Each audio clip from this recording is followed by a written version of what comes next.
છેલ્લા થોડા દિવસથી દેશના સૌથી મોટા ઉદ્યોગપતિ એવા મુકેશ અંબાણીના પુત્ર અનંત અંબાણીની ચોમેર ચર્ચાઓ થઈ રહી છે। આ ચર્ચાનું કારણ છે અનંત અંબાણીની દ્વારકાની પદયાત્રા। ત્યારે અનંત અંબાણીની આ પદયાત્રામાં ગત રાત્રિએ એક એવી ઘટના બને છે જે જાણીને કદાચ તમને પણ નવાઈ લાગશે। જી હા, અનંતે અત્યાર સુધીમાં 71 કિલોમીટર જેટલું અંતર કાપી નાખ્યું છે। ત્યારે અનંત અંબાણીની આ પદયાત્રાના 7મા દિવસે રસ્તા પર ભાવુક દ્રશ્યો જોવા મળ્યા હતા। આ યાત્રામાં અનેક લોકો અનંત અંબાણીને મળવા આવે છે। ત્યારે ગત રાત્રિએ એક એવી ઘટના બની કે એક યુવતી અનંતને મળતાની સાથે જ ચોધાર આંસુએ રડી પડી।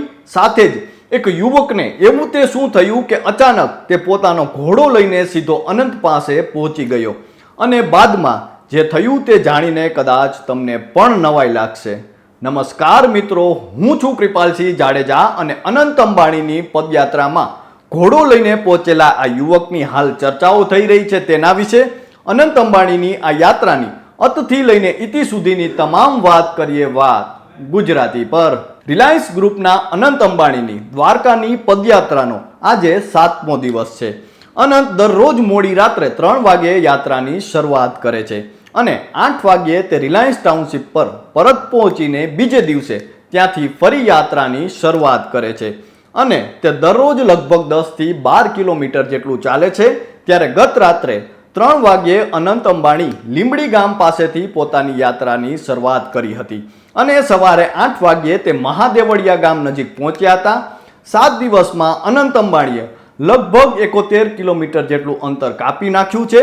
અનંત અંબાણીની પદયાત્રાના 7મા દિવસે રસ્તા પર ભાવુક દ્રશ્યો જોવા મળ્યા હતા। અનંતને મળવા આવેલી યુવતી અચાનક ચોધાર આંસુએ રડી પડી હતી, તો બીજી તરફ એક યુવક છે તે મારવાડી બ્રિજનો ઘોડો લઈને અનંત અંબાણી પાસે પહોંચ્યો હતો। અચાનક એક યુવતી અનંતને મળી, યુવતી ચોધાર આંસુએ રડી પડી। અનંત અંબાણીની પદયાત્રાના આજે 7મા દિવસે રસ્તા પર ભાવુક દ્રશ્યો જોવા મળ્યા હતા। જી હા, રસ્તા પર ઓમ હોટલ નજીક અનંતને મળવા એક યુવતી આવી હતી। જેવી આ યુવતી અનંતને મળી તે સાથે જ તે ચોધાર આંસુએ રડી પડી। ત્યારે અનંતે ત્યાં થોભીને પ્રેમથી તેની સાથે વાતચીત કરી। બાદમાં યુવતીએ અનંત સાથે ફોટો પણ પડાવ્યો હતો। ત્યારે આ યુવતીએ જણાવ્યું હતું કે અનંત સાહેબને મળીને તો મને હરખના આંસુ આવી ગયા હતા। મેં એમને ફોટો ગિફ્ટમાં આપ્યો છે। મેં અનંત સરને કહ્યું કે મારે વનતારા જોવા આવવું છે, તો અનંત સાહેબે કીધું કે ભલે તમારે એક દિવસ વનતારા આવજો। એક યુવક ઘોડો લઈને પહોંચ્યો। 2 દિવસ પહેલા અનંત અંબાણીએ અબોલ જીવનો બચાવ કર્યો હતો, જેને લોકો પણ આવકારી રહ્યા છે। ત્યારે બીજી તરફ આજે યાત્રાના 7મા દિવસે જામખંભાળિયાથી એક યુવક મારવાડી બ્રિજનો ઘોડો લઈને અનંત અંબાણીને મળવા પહોંચે છે। તેનું નામ અર્જુનસિંહ જાડેજા છે। અર્જુનસિંહ જ્યારે અનંત અંબાણીને મળે છે ત્યારે અનંત અંબાણીએ સૌપ્રથમ તે ઘોડાનું નામ પૂછ્યું હતું અને બાદમાં તેની સાથે ફોટો પણ પડાવ્યો હતો।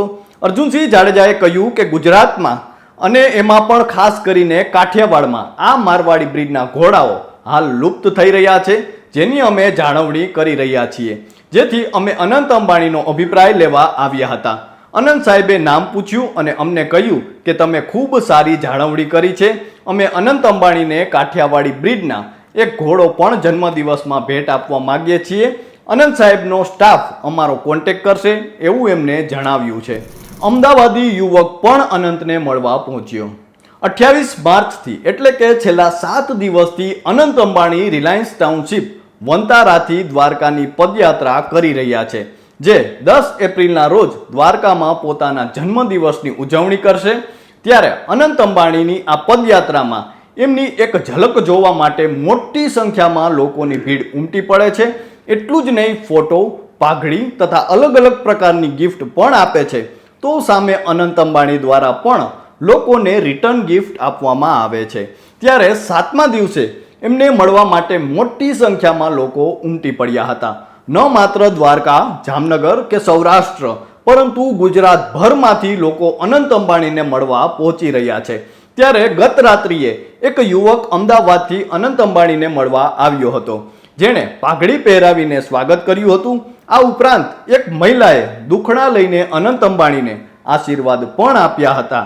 આમ લોકો અનંત અંબાણીની આ પદયાત્રાને ઠેર ઠેર હૃદય વધાવી રહ્યા છે. ગામે ગામથી મોડી રાતના પણ લોકો રસ્તા પર આવીને અનંત અંબાણીને આવકાર આપી રહ્યા છે. સહેજ પણ આરામ કર્યા વગર દરરોજ 10 થી 11 કિલોમીટરની પદયાત્રા કરે છે અનંત અંબાણી. અનંત અંબાણીની દરરોજની આ પદયાત્રા વિશે વાત કરીએ તો રોજ જ્યાં પદયાત્રા પૂરી કરે ત્યાંથી તે વંતારા પરત ફરે છે અને બીજા દિવસે ત્યાંથી ફરી યાત્રાની શરૂઆત કરે છે. તે રાત્રે 3 વાગ્યાથી લઈને સવારના 8 વાગ્યા સુધી સતત ચાલે છે, જેમાં તે એક દિવસનું અંદાજિત 10 થી 11 કિલોમીટર જેટલું અંતર કાપે છે. અનંત અંબાણી યાત્રા શરૂ કરીને પૂરી કરે એ દરમિયાન વચ્ચે કોઈ આરામ કરતા નથી. સતત તેઓ ચાલ્યા જ કરે છે. ઉપરાંત અનંત અંબાણીની આ પદયાત્રામાં હનુમાન ચાલીસા, શ્રી રામ જય જય રામ, ગાયત્રી મંત્રોના પાઠ, હર હર મહાદેવ, જય દ્વારકાધીશના નારાઓ પણ બોલવામાં આવી રહ્યા છે, જેના કારણે આ પદયાત્રા દરમિયાન આસપાસનું સમગ્ર વાતાવરણ ખૂબ જ ભક્તિમય હોય છે તેવું લોકોનું કહેવું છે. આપણે ત્યાં જેટલો મહિમા પગપાળા જવાનો છે તેટલો જ મહિમા પગપાળા જતા લોકોની સેવાનો પણ છે. ત્યારે અનંત અંબાણી જ્યારે દ્વારકા પગપાળા જઈ રહ્યા છે ત્યારે રસ્તામાં સેવાનો દીપક પણ સતત ઝળહળતો જોવા મળે છે. સામે અનંત અંબાણીની આ પદયાત્રામાં તમામ બાળકો, વડીલો અને યુવકોને તે પ્રસાદી રૂપે નાસ્તો, ઠંડુ પાણી અને ફ્રૂટ સહિતની વસ્તુઓ પણ સતત આપતા રહે છે. ખાસ કરીને નાના બાળકો અનંત અંબાણીને જોવા માટે મોડી રાતથી વહેલી સવાર સુધી રસ્તા ઉપર જોવા મળે છે. ત્યારે બાળકો પણ અનંત અંબાણીને જોઈને જય દ્વારકાધીશના નારાઓ લગાવે છે. આમ અનંત અંબાણીની આ પદયાત્રા heart talk of the town છે. લોકો પણ અનંતની આ અડીખમ અને અવિરત આસ્થાને ખૂબ આવકારી રહ્યા છે. ત્યારે આપ આ અંગે શું માનો છો તે કોમેન્ટ કરીને જરૂરથી જણાવજો. તો અત્યારે બસ આટલું. ફરી કંઈક આવી જ વાતો કરતા રહીશું અને મળતા રહીશું વાત ગુજરાતી પર.